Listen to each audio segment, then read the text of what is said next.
ನಮಸ್ಕಾರ ರಶ್ಮಿ ಅವರೇ. ನಮಸ್ತೆ. ಈ ಒಂದು ಮಾತುಕತೆಗೆ ಸ್ವಾಗತ. Thank you. ಸೊ ಮೊದಲನೇದಾಗಿ ಸಲಾರ್ ಅನ್ನೋ ಒಂದು ದೊಡ್ಡ ಸಿನಿಮಾ ಈಗ ಇನ್ನೇನು ಬಿಡುಗಡೆಗೆ ರೆಡಿ ಆಗಿದೆ.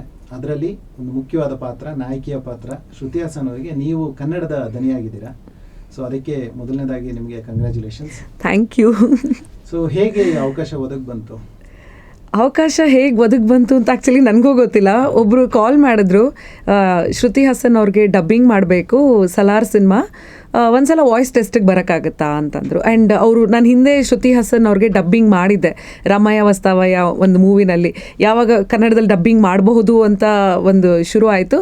ಸೊ ಆ ಟೈಮಲ್ಲಿ ಹಲವಾರು ಬೇರೆ ಭಾಷೆಯ ಚಿತ್ರಗಳು ಕನ್ನಡಕ್ಕೆ ಡಬ್ಬಿಂಗ್ ಆಗ್ತಿದ್ವು.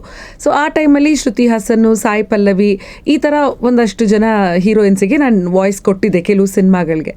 ಸೊ ಅಲ್ಲಿ ಹಾಗೆ ವರ್ಡ್ ಆಫ್ ಮೌತಲ್ಲಿ ಯಾರಿಂದನೂ ಹಾಗೆ ಕಾಂಟ್ಯಾಕ್ಟ್ ತೊಗೊಂಡು ಕಾಲ್ ಮಾಡಿದರು. ಸರಿ ಸರ್ ಆಯಿತು ಬರ್ತೀನಿ ಅಂತ ಅಂದ್ಬಿಟ್ಟು ಕುಮಾರ ಪಾರ್ಕಲ್ಲಿರೋ ವೆರಿ ಫೇಮಸ್ ಆ್ಯಂಡ್ ತುಂಬ ಹಳೇ ರೆಕಾರ್ಡಿಂಗ್ ಸ್ಟುಡಿಯೋ ಆಕಾಶ್ ಸ್ಟುಡಿಯೋಸ್, ಅಲ್ಲಿ ವಾಯ್ಸ್ ಟೆಸ್ಟಿಗೆ ಕರೆದ್ರು. ಸರಿ ಅಂತ ಹೋದೆ. ಸುಮಾರು ಬೇರೆ ಬೇರೆ ಇಮೋಷನ್ಸ್ ಇರೋವಂಥ ಕೆಲವು ಸೀನ್ಗಳದ್ದು ವಾಯ್ಸ್ ಟೆಸ್ಟಿಗೆ ತೊಗೊಂಡ್ರು ವಾಯ್ಸು. ಸರಿ ಕಾಲ್ ಮಾಡ್ತೀವಿ ಅಂತಂದರು. ಆಯಿತು, ಸುಮಾರು ಜನದ ವಾಯ್ಸ್ ಟೆಸ್ಟ್ ಮಾಡಿರ್ತಾರೆ, ಅಂದರೆ because such a huge banner and ಅದು ಶ್ರುತಿ ಹಾಸನ್ ಅವ್ರ ವಾಯ್ಸ್ ಅಂತಂದರೆ ಅಫ್ಕೋರ್ಸ್ ನಂದು ಒಬ್ಳದ್ದೇ ಅಂತ ವಾಯ್ಸ್ ಟೆಸ್ಟ್ ಮಾಡಿರಲ್ಲ. ಸರಿ ನೋಡೋಣ, ಬಂದರೆ ಲಕ್ಕಿ ಅಂತ ಅಂದ್ಕೊಳ್ಳೋಣ, ಇಲ್ಲಾಂದರೆ ಆಯಿತು ಒಂದು ಟ್ರೈ ಕೊಟ್ಟೆ ಅಂತ ಸುಮ್ಮನಾಗೋಣ ಅಂತಿದ್ದೆ. ಬಟ್ ದೆನ್ ಲಕ್ಕಿಲಿ ಕಾಲ್ ಮಾಡಿ ತಿರ್ಗಾ ನಿಮ್ಮ ವಾಯ್ಸ್ ಸೆಲೆಕ್ಟ್ ಆಗಿದೆ, ನೀವೇ ಇದಕ್ಕೆ ಡಬ್ಬಿಂಗ್ ಮಾಡಬೇಕು ಅಂತೆಲ್ಲ ಅಂದರು. I was super happy, super excited. ಯಾಕೆಂದರೆ ಹೊಂಬಾಳೆ ಫಿಲಮ್ಸ್ ಆ್ಯಂಡ್ ಇತ್ತೀಚೆಗಂತೂ ಸೂಪರ್ ಡೂಪರ್ ಹಿಟ್ ಸಿನಿಮಾಗಳನ್ನ ಕೊಟ್ಟಿರೋಂಥ ಒಂದು banner production house. And Salaar big budget movie, ಅದರಲ್ಲಿ ಶ್ರುತಿ ಹಾಸನ್ ಅವ್ರಿಗೆ ವಾಯ್ಸ್ ನಾನು ಕೊಡ್ತಾ ಇದ್ದೀನಿ. ಆ್ಯಂಡ್ ಅದು ಇನ್ನೊಂದು ಏನಂತಂದರೆ, ಶ್ರುತಿ ಹಾಸನ್ ಅವರು ಖುದ್ದಾಗಿ ಪರ್ಸ್ನಲಾಗಿ ಅವರೇ ಕನ್ನಡ ಬಿಟ್ಟು ತಮಿಳು, ತೆಲುಗು, ಮಲಯಾಳಂ ಈ ಥರ ಬೇರೆ ಭಾಷೆಗಳಲ್ಲಿ, ಹಿಂದಿ ಅವರು ಡಬ್ಬಿಂಗ್ ಮಾಡಿದ್ದಾರೆ. ಕನ್ನಡ ಒಂದು ನನಗೆ ಅವಕಾಶ ಸಿಕ್ತು. ಸೊ ಅದು ಒಂದು ಕಡೆ ಓಕೆ, ಅವ್ರು ಯಾಕೆ ಕನ್ನಡದಲ್ಲಿ ಮಾಡಿಲ್ಲ ಅಂತ ಅಂದ್ಕೊಂಡ್ರು ನನಗೆ ನಿಜವಾಗ್ಲೂ ಲಕ್ಕಿ ಅಂತ ಅನಿಸುತ್ತೆ. And the experience was superb and I am very thrilled. Cinema release ಆಗ್ತಾ ಇದೆ ಆ್ಯಂಡ್ ಥಿಯೇಟ್ರಲ್ಲಿ ನನ್ನ ವಾಯ್ಸ್ ನನಗೆ ಕೇಳ್ಕೊಳ್ಳೋದಕ್ಕೆ ಇವಾಗ ತುಂಬ ಖುಷಿ ಅನಿಸುತ್ತೆ. ಸೊ ಡೆಫಿನೆಟ್ಲಿ ಈ ಶ್ರುತಿ ಹಾಸನ್ ಅವರಿಗೆ ಡಬ್ ಮಾಡಬೇಕಂದ್ರೆ ಅದರದ್ದೇ ಆದ ಒಂದಷ್ಟು ಚಾಲೆಂಜಸ್ ಇರುತ್ತೆ. ಆ್ಯಂಡ್ ಡೈರೆಕ್ಷನ್ ಟೀಮು ತುಂಬಾ ಸ್ಟ್ರಾಂಗ್ ಆಗಿತ್ತು. ನೀವು ಹೇಳಿದಾಗ ಬಿಗ್ ಬಜೆಟ್ ಆ್ಯಂಡ್ ತುಂಬಾ ದೊಡ್ಡ ಕ್ಯಾನ್ವಾಸ್ ಇರೋವಂಥ ಸಿನಿಮಾ. ಸೊ ಅದರಲ್ಲಿ ವರ್ಕ್ ಮಾಡಬೇಕಾದ್ರೆ so how it is different from your previous movie dubbing experiences? Dubbing experience actually it was the same. ಯಾಕೆಂತಂದರೆ ಅವ್ರ ಟೀಮ್ ಅವರೆಲ್ಲ ಸಖತ್ ಚಿಲ್ಡ್ ಔಟು. ಅಫ್ಕೋರ್ಸ್ ವರ್ಕ್ ಅಂತ ಬಂದಾಗ ಅಷ್ಟೇ ಪ್ರೊಫೆಷ್ನಲ್ಲು. ಈಗ ಒಂದು ಡೈಲಾಗ್ ಹೇಳಿದಾಗ ಅವರಿಗೆ ಬೇಕಾಗಿರೋಂಥ ಒಂದು ಇಮೋಷನ್ ಅಥವಾ ಇಂಟೋನೇಷನ್ ಸಿಕ್ಕಿಲ್ಲ ಅಂತಂದರೆ, ಕೆಲವೊಂದು ಡೈಲಾಗ್ಸ್ನ ಒಂದು 20-25 ಸಲ ಹೇಳಿರೋದು ಇದೆ. ಕೆಲವೊಂದು ಸಲ ನನಗೀಗ ಸ್ಕ್ರೀನ್ ನೋಡುವಾಗ ಲಿಪ್ಸಿಂಕ್ ಮಾಡೋದಕ್ಕೆ ಕಷ್ಟ ಆದರೆ, ಬಿಕಾಸ್ ಅವರು ಒಂದು ಲ್ಯಾಂಗ್ವೇಜಲ್ಲಿ ಹೇಳಿ ಶೂಟ್ ಮಾಡಿರ್ತಾರೆ. ಬಟ್ ಅದನ್ನಿಲ್ಲಿ ನಾವು ಕನ್ನಡದಲ್ಲಿ ಹೇಳಿ ಇದು ಮಾಡುವಾಗ ಅಲ್ಲಿ ಲಿಪ್ಸಿಂಕ್ ಮಾಡೋದಕ್ಕೆ, ಮ್ಯಾಚ್ ಮಾಡೋದಕ್ಕೆ ಅಂತ ನೋಡುವಾಗ ನಮ್ಗೆ ಇಮೋಷನ್ ಮಿಸ್ ಆಗುತ್ತೆ, ಆ ಇಂಟೋನೇಷನ್ ಮಿಸ್ ಆಗುತ್ತೆ, ಟೈಮಿಂಗ್ ಮಿಸ್ ಆಗುತ್ತೆ. ಸೊ ಕೆಲವೊಂದು ಸಲ ಏನು ಮಾಡ್ತಿದ್ರು ಅಂತಂದರೆ, ನಾನು ಹೇಳ್ತಿದ್ದೆ ಅದನ್ನ ಆಫ್ ಮಾಡಿಬಿಡಿ, ಹಾಗೆ ಮೈಂಡಲ್ಲಿ ನಾನು ಸೀನ್ ಇದು ಮಾಡಿಕೊಂಡು ವಾಯ್ಸ್ ಕೊಡ್ತಾ ಹೋಗ್ತೀನಿ, ಒಂದು 4-5 ವೆರೈಟೀಸು, ಅದು ನೋಡ್ಕೊಳ್ಳೋಣ ಅಂತ ಹೇಳ್ತಿದ್ದೆ. ಸೊ ಬಟ್ ಎಲ್ಲದಕ್ಕೂ ಕೋಆಪ್ರೇಟಿವ್ ಆಗಿದ್ದರು ಆ್ಯಂಡ್ ತುಂಬ ಚಿಲ್ಡ್ ಔಟ್ ಟೀಮು. ಈಗ ಹೋದ ತಕ್ಷಣ ನಾನು ಎಲ್ಲೋ ಹೋಗ್ಬಿಟ್ಟಿದ್ದೀನಪ್ಪ. ಈಗ ಹೊಂಬಾಳೆ ಅಂತಂದರೆ ಎಲ್ರಿಗೂ ಒಂದು ಇದಿರುತ್ತೆ, ಭಯ ಅಂತಿರುತ್ತೆ, ಎಷ್ಟು ದೊಡ್ಡ ಪ್ರೊಡಕ್ಷನ್ ಹೌಸ್ ಹೇಗಿರುತ್ತೋ ಏನೋ. ಅಫ್ಕೋರ್ಸ್ ನನಗೂ ಇತ್ತು ಆ್ಯಸ್ ಅ ಕಾಮನ್ ಮ್ಯಾನ್ ಥರ ಹೇಳಬೇಕು ಅಂದರೆ. ಬಟ್ ಅಷ್ಟೇ ಚಿಲ್ಡ್ ಟೀಮು. ಆ್ಯಂಡ್ ಕೆಲಸ ಅಂತ ಬಂದಾಗ ಈಗ ಒಂದು ಲೈನ್ ಹಿಂಗೆ ಬರಬೇಕು ಅಂತಂದರೆ ಹೀಗೆ ಬರಬೇಕು. ಆ್ಯಂಡ್ ತುಂಬ ಚೆನ್ನಾಗಿ ಅವ್ರು ನನಗೆ ಹೇಳ್ಕೊಡ್ತಿದ್ರು. ಕೆಲವೊಂದು ಅವರೇ ಹೇಳ್ತಾ ಇದ್ರು, ಈ ಥರ ಹೇಳಿ, ಈ ಟೋನಲ್ಲಿ ಹೇಳಿ, ಈ ಆ್ಯಕ್ಸೆಂಟಲ್ಲಿ ಹೇಳಿ ಅಂತ. ಸೊ ಒಂದೊಂದ್ಸಲ ಅವ್ರು ಹೇಳೋದನ್ನು ನಾನು ಕೇಳಿಸ್ಕೊಂಡು ಹಾಗೆ ಹೇಳಿದ್ದು ಉಂಟು. ಆ್ಯಂಡ್ ಅಫ್ಕೋರ್ಸ್ ಶ್ರುತಿ ಹಾಸನ್ ಅವರ ವಾಯ್ಸ್ ಅಂತ ಬಂದಾಗ ಈಗ ಒಬ್ಬೊಬ್ರದ್ದು ಒಂದೊಂದು ಥರ ಇರುತ್ತೆ. ವಾಯ್ಸ್ ಮಾತಾಡೋ ಧಾಟಿ ಇರ್ಬೋದು, ಆ್ಯಕ್ಸೆಂಟ್ ಇರಬಹುದು. ಆ್ಯಂಡ್ ಆಲ್ಮೋಸ್ಟ್ ಒಂಥರ ಇಡೀ ಸಿನಿಮಾನ ಶುರುವಿಂದ ಕೊನೆಯವರೆಗೂ ನೋಡಿದೆ ಕಟ್ ಅಲ್ಲಿ. But it's a beautiful movie and I had a lovely experience dubbing for Shruti Haasan. So ಈ ವಿಷಯಕ್ಕೆ ನಿಮಗೆ ಕಂಗ್ರ್ಯಾಚುಲೇಷನ್ಸ್ ತಿಳಿಸ್ತೀವಿ. Thank you. Salaar cinema definitely ಒಂದು ದೊಡ್ಡ ಸಿನಿಮಾ ಆಗುತ್ತೆ, ತುಂಬ ದೊಡ್ಡ ಹಿಟ್ ಆಗುತ್ತೆ. ಅದರ ಜೊತೆಗೆ ನಿಮ್ಮ ದನಿ ಕನ್ನಡದಲ್ಲಿ ಎಲ್ಲ ಕರ್ನಾಟಕದ ಥಿಯೇಟರ್ಗಳಲ್ಲಿ ಮೊಳಗುತ್ತೆ. ಅದಕ್ಕೆ ತುಂಬ ಒಳ್ಳೆಯದಾಗಲಿ. ಜೊತೆಗೆ ನೀವು ಬೇರೆ ಡಬ್ಬಿಂಗ್ ಕೂಡ ಮಾಡ್ತಾ ಇದ್ರಿ.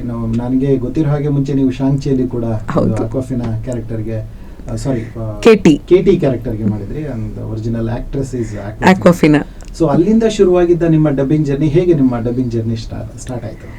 ಆ್ಯಕ್ಚುಲಿ ಡಬ್ಬಿಂಗ್ ಜರ್ನಿ ಹೇಗೆ ಸ್ಟಾರ್ಟ್ ಆಯಿತು ಅಂತಂದರೆ ಅದಕ್ಕೆ all thanks to my serials. ಯಾಕೆಂದರೆ ಈ ಎಂಟೈರ್ ಈ ಮೀಡಿಯಾ ಅನ್ನೋದೇನಿದೆ ನನಗೆ ತುಂಬಾ ಹೊಸದು. ಯಾಕೆಂದರೆ ನಾನಾಗಲಿ ನಮ್ಮ ಫ್ಯಾಮಿಲಿ ಆಗಲಿ ಯಾರೂ ಇಂಡಸ್ಟ್ರಿ ಕಡೆ ಏನಂದರೆ ಒಂದು ನೆರಳು ಕೂಡ ಇರಲಿಲ್ಲ ನಮಗೆ ಈ ಒಂದು ಇಂಡಸ್ಟ್ರಿಗೆ.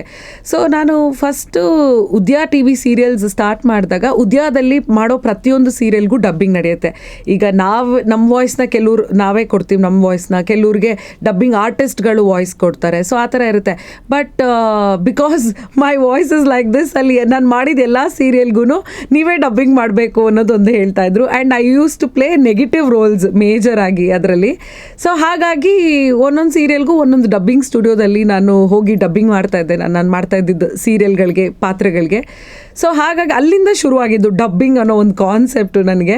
ಆ್ಯಂಡ್ ಅಲ್ಲಿ ಒಬ್ಬರಿಂದ ಒಬ್ಬರಿಗೆ ಈ ಥರ ಒಂದು ವಾಯ್ಸ್ ಇದೆ ನೋಡಿ, ಯಾವುದೋ ಒಂದು ಸೀರಿಯಲಿಗೆ ವಾಯ್ಸ್ ಬೇಕು ಅಂತಂದಾಗ ಓಕೆ ಇವರಿದ್ದಾರೆ ನೋಡಿ, ಈ ಥರ ವಾಯ್ಸ್ ಬೇಕಂತಂದರೆ ಇವರಿದ್ದಾರೆ ನೋಡಿ. ಸೊ ಹಾಗಾಗಿ ಒಬ್ಬರಿಂದ ಒಬ್ಬರಿಗೆ ಆ ಥರ ಹೋಗಿ ಒಂದು ಚಿಕ್ಕದಾಗಿ ಡಬ್ಬಿಂಗ್ ಕನೆಕ್ಟ್ ಅನ್ನೋದು ನನಗೆ ಅಲ್ಲಿ ಶುರುವಾಗಿದ್ದು. ಆ್ಯಂಡ್ ಅದು ಮಾಡ್ತಾ ಮಾಡ್ತಾ ಒಂದು ಸೀತಾರಾಮ ಅಂತ ಒಂದು ಸೀರಿಯಲ್ ಬರುತ್ತೆ, ಸಿಯಾಕೆ ರಾಮ್ ಅನ್ನೋದು ಹಿಂದಿನಲ್ಲಿ ಇರುತ್ತೆ, ಅದು ಇಲ್ಲಿ ಡಬ್ ಆಗುತ್ತೆ. ಅಲ್ಲಿ ಗಾರ್ಗಿ ಅನ್ನೋ ಒಂದು ಪಾತ್ರಕ್ಕೆ ನಾನು ವಾಯ್ಸ್ ಕೊಡ್ತೀನಿ. ಆ್ಯಂಡ್ ಸೊ ಅದು ಒಂದು ಸೀರಿಯಲ್, ಬೇರೆ ಸೀರಿಯಲ್ ಡಬ್ಬಿಂಗ್ ಸೀರಿಯಲ್ಗೆ ನಾನು ವಾಯ್ಸ್ ಕೊಟ್ಟಿದ್ದು.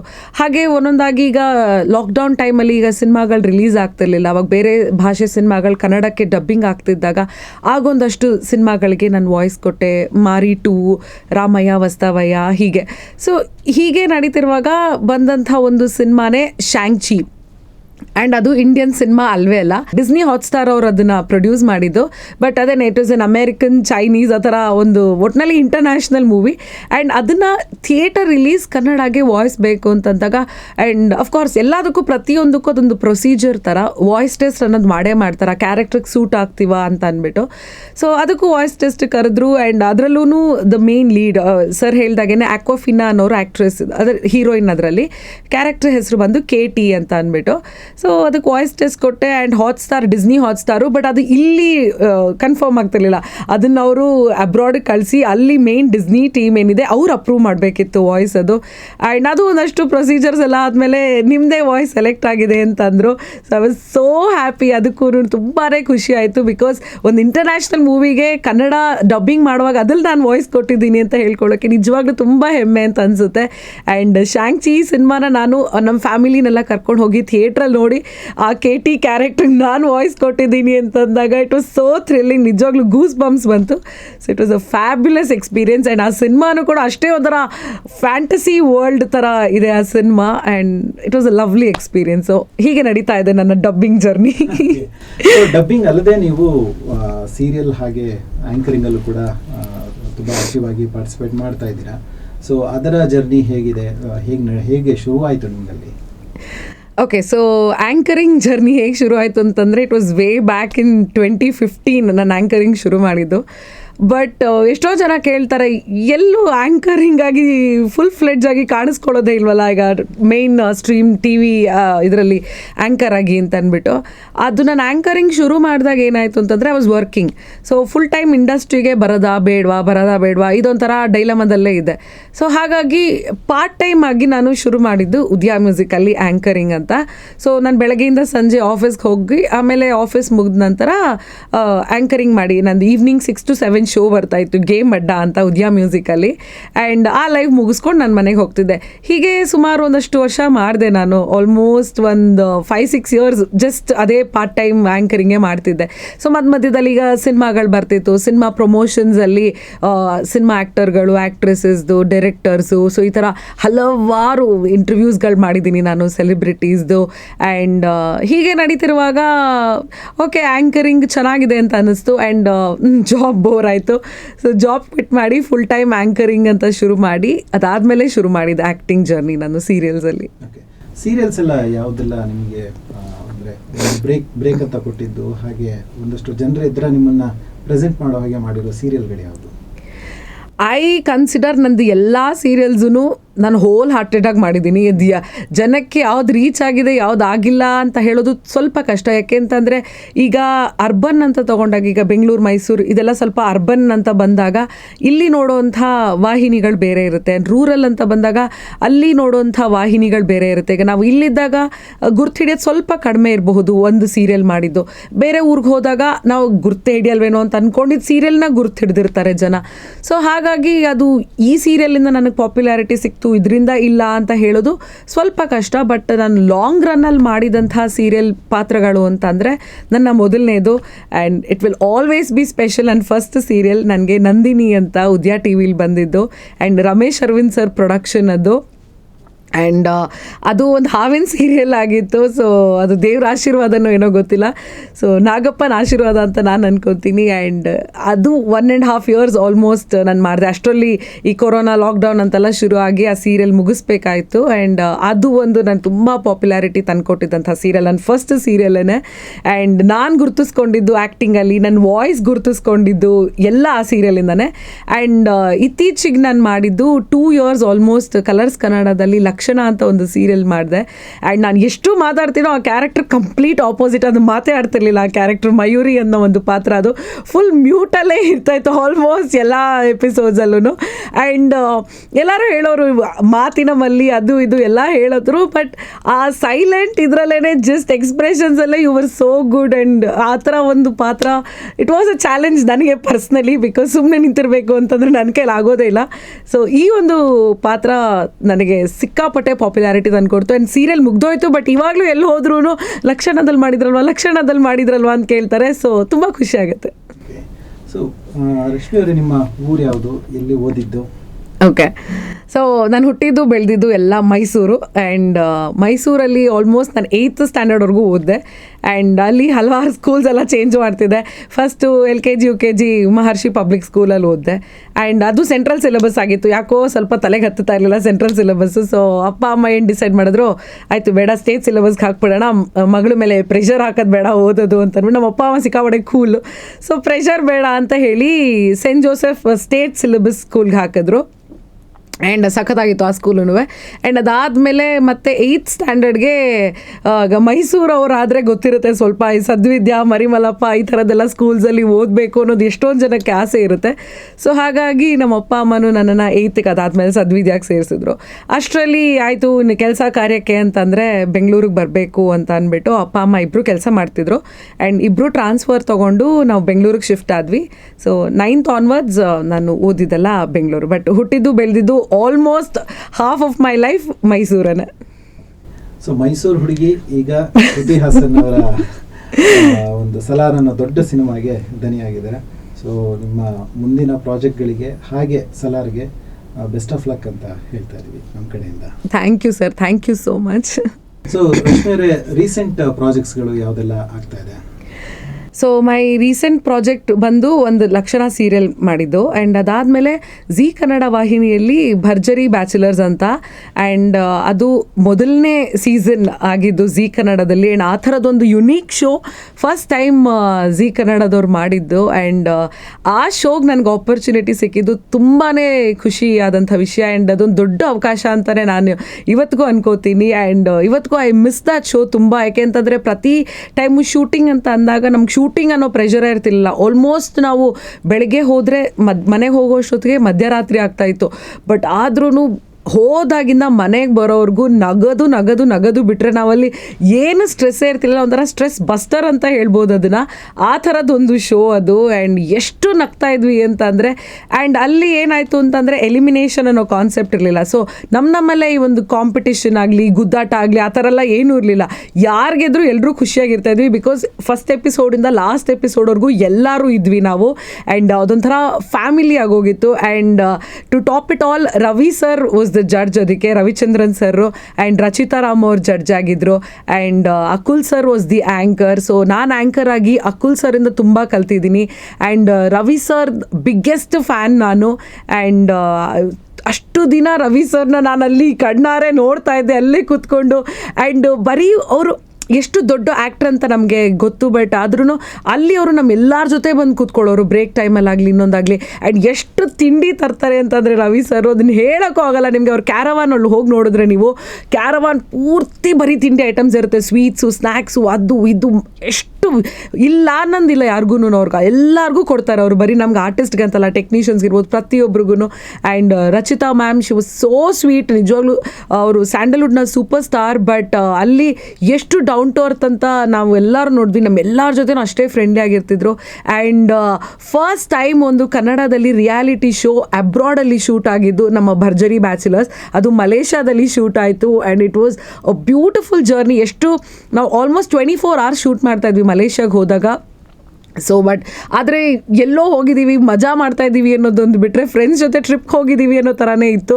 ಸೊ ಆ ಶೂಟಿಂಗ್ ಪ್ರೆಷರ್ ಅನ್ನೋದೇ ಇರಲಿಲ್ಲ. ಆ್ಯಂಡ್ ಈ ಒಂದು ಇಂಟರ್ವ್ಯೂ ಮೂಲಕ ನಾನು ಜೀ ಕನ್ನಡ ವಾಹಿನಿಗೆ ಥ್ಯಾಂಕ್ ಯು ಹೇಳೋದಕ್ಕೆ ಇಷ್ಟಪಡ್ತೀನಿ. ಭರ್ಜರಿ ಬ್ಯಾಚುಲರ್ಸ್ ಈ ಒಂದು ಪ್ಲ್ಯಾಟ್ಫಾರ್ಮ್ ನನಗೆ ಕೊಟ್ಟಿದ್ದಕ್ಕೆ. And yes, I am very grateful ಅದಕ್ಕೆ. ಗ್ರೇಟ್. ಸೊ ಇನ್ನೊಂದು ಪ್ರಶ್ನೆ ನಿಮ್ಮ ಡಬ್ಬಿಂಗ್ ಸುತ್ತ. ನಮ್ಮ ಡಬ್ಬಿಂಗ್ ಸರ್ಕಲಲ್ಲಿ ಹೆಚ್ಚಾಗಿ ವಾಯ್ಸ್ ಕೊಡುವಂಥ, ಸ್ಪೆಷಲಿ ಲೀಡ್ ವಾಯ್ಸ್ ಕೊಡೋರಿಗೆ ಸಾಯಿ ಪಲ್ಲವಿಗೆ ಕೊಡಬೇಕು ಅನ್ನೋದು ಒಂದು ಡ್ರೀಮ್ ಆಗಿರುತ್ತೆ. ಕೈಂಡ್ ಆಫ್ ವೇರಿಯೇಷನ್ ಮತ್ತೆ ವಾಯ್ಸ್ ಮತ್ತೆ ಲೈವ್ ತುಂಬಾ ಲೈವ್ಲಿ ಆಗಿರುತ್ತೆ ಒಂದು ಆಕ್ಟಿಂಗ್ ಅಂತ. ಸೊ ಅದೊಂದು ಅವಕಾಶ ನಿಮಗೆ ಮಾರಿ 2 ಸಿನಿಮಾಗೆ ಸಾಯಿ ಪಲ್ಲವಿಗೆ ಕೊಟ್ರಿ. ನಿಮಗೆ ಹೇಗೆ ಅನಿಸ್ತು? ನಿಮಗೆ ಹೇಗೆ ಅಂದರೆ ಅದರ ಒಂದು ಅನುಭವ ಹೇಗಿತ್ತು? ಅಫ್ಕೋರ್ಸ್ ಪ್ರತಿಯೊಬ್ಬರಿಗೂ ಸಾಯಿ ಪಲ್ಲವಿ ಅಂತಂದರೆ ಒಬ್ಬರು ರೋಲ್ ಮಾಡೆಲ್ಲೇನೆ ಅವರು.